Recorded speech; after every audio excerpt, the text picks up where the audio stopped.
Hero's Feast is a 6th level conjuration spell available to the Cleric and Druid classes in Dungeons & Dragons 5th edition. At the cost of a 1,000 gold piece gem-encrusted bowl, you can conjure an opulent meal that grants 12 people resistance to poison damage, immunity to the poison and frightened conditions, and a handful of hit points for 24 hours.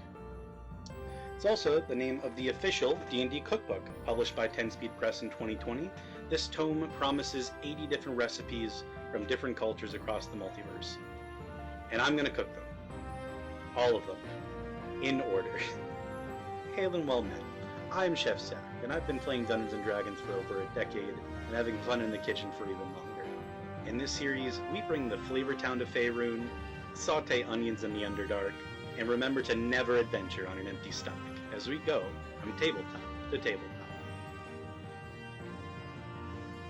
Our inaugural stop through our tour through the Fair of the Fae actually begins with the victuals brought to us by human culture. Traveler's Stew is a tavern keeper's take on what every adventurer needs. A warm bowl of hearty, rich broth to help soothe the aches of the trail and the cold of the white dragon breath. Any earth worth its salt has got a pot of this simmering to kickstart the long rest of any wannabe hero of the realm. The suggested equipment for this adventure is what you're going to need to make the recipe. Let's start with a big pot. We're going to want something that holds at least a gallon. This is my Dutch oven, but it can be something, non-stick, stainless steel, just as long as it holds about a gallon of liquid. You're going to want 2 bowls.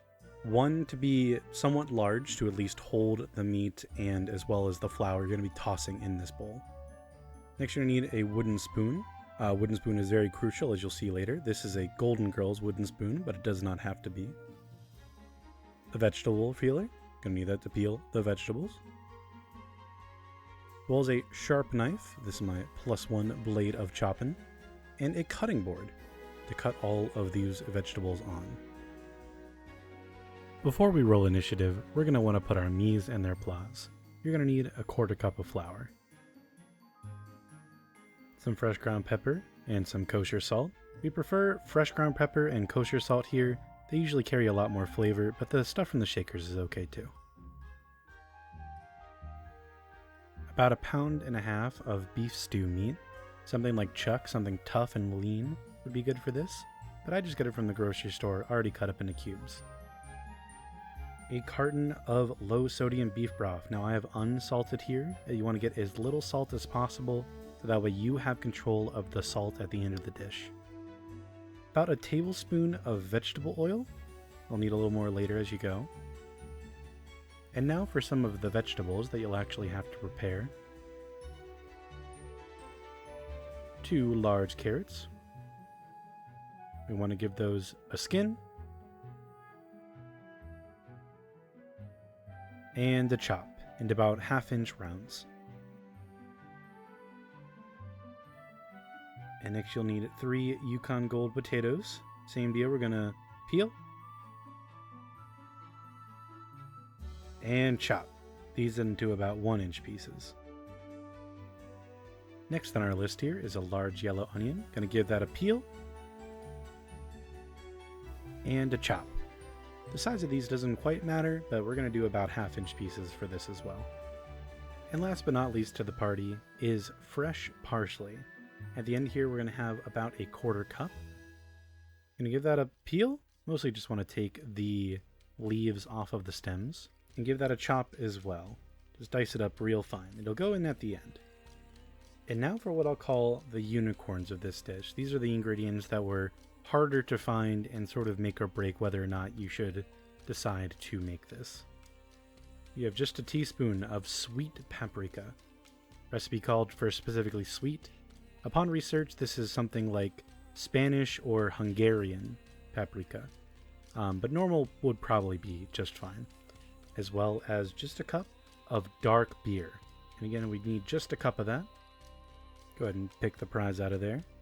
But yeah, just something dark and hoppy. Shout out to Don and Sue's Pizza for selling me just a single can of this on a Wednesday. And we are ready to roll. We're going to put the flour, a teaspoon of salt, and several grinds of pepper into a bowl and combine. Tossing your beef and coat in the flour.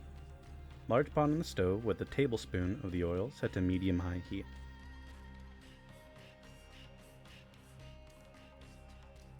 Once the oil is shimmering, you're going to want to add about a third of the beef. It's best not to rush this and do it in batches. You're going to want to put color on the meat, and crowding the pot will result in the meat not browning properly, ultimately losing out on a lot of flavor and texture. Take your time here. Toss every so often to brown all sides. It's going to simmer later, so the outside is all that we're worried about here. After about 5 minutes, move it to your other bowl and set aside.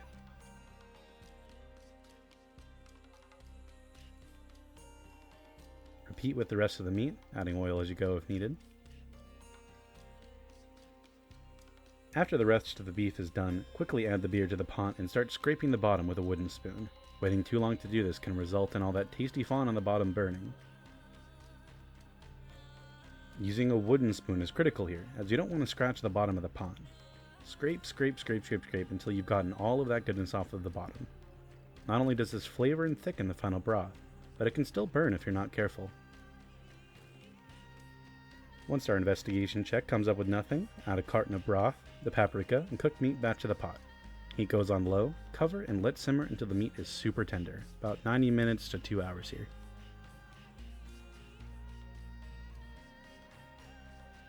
We're going to want to take a peek just to add our onion, carrots, and potatoes. I'm going to keep it going for another 30 minutes. Once our veg is tender, add in the parsley, a little more salt and pepper to taste, and you're ready to serve.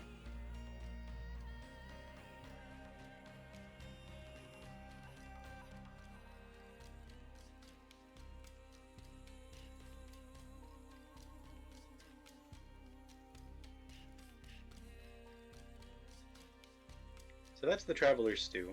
For some tasting notes, I'd say it's very earthy. It's very rustic. If you like the taste of beer, you may be more of a fan of this. I personally am not. The dark ale, the dark beer that you add definitely comes through. So if you are a fan of that taste or have a particular brand, a porter, a stout that you drink regularly, you might be wanting to make this. I personally probably wouldn't make this again, though it's easier. It's a very easy dish. The hardest parts being, finding that particular beer that you want to use, or finding the sweet paprika. And if you're okay with using a regular paprika and you have access to dark beer, this is something that you may want to make. So in that, I'd give it a 5 on the difficulty challenge. It's pretty low bar to clear. A lot of the cook time is let it sit and let it cook in a liquid, so you don't have to babysit it. It's about 3 hours total time from prep to when you'll be able to eat. So start early if this is your dinner for a night. But no, it's a lot of let it sit in a pot, let it boil. Let it just continue to cook low and slow. So it's not very intensive. The only times you're really going to have to pay attention are when you are scraping that fond. You want to make sure that between the batches of beef, you are, getting them swapped out pretty quickly, making sure there's something in the pot to absorb that heat, if not just turning down the heat itself. That way, that fond isn't going to burn.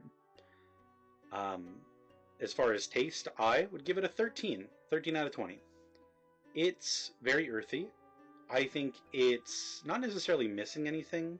If you wanted more of a traditional stew, you may be apt to add something like celery. If you want to go that earthy route, a good suggestion would be mushrooms. Adding a mushroom in there might be welcome. I would probably add it a little closer to the end, maybe not let it cook for that full 30 minutes. Mushrooms can tend to be a bit rubbery if put in liquid for too long. But yeah, mushrooms would be welcome. If you wanted to maybe go a different route, you could use chicken instead with like a chicken stock. And maybe like a pale ale or a light beer would be more welcome and definitely easier to find. And that's been the Traveler's Stew. Please join us next time as we put together the iron rations. Like the video if you did, subscribe if you think you will again, and thank you so much for watching. May your adventures be plentiful and bountiful. Have a great day. Hero's Feast is a 6th level conjuration spell available to the Cleric and Druid classes in Dungeons & Dragons 5th edition. And Hold Monster is what it is when my father tries to hug me.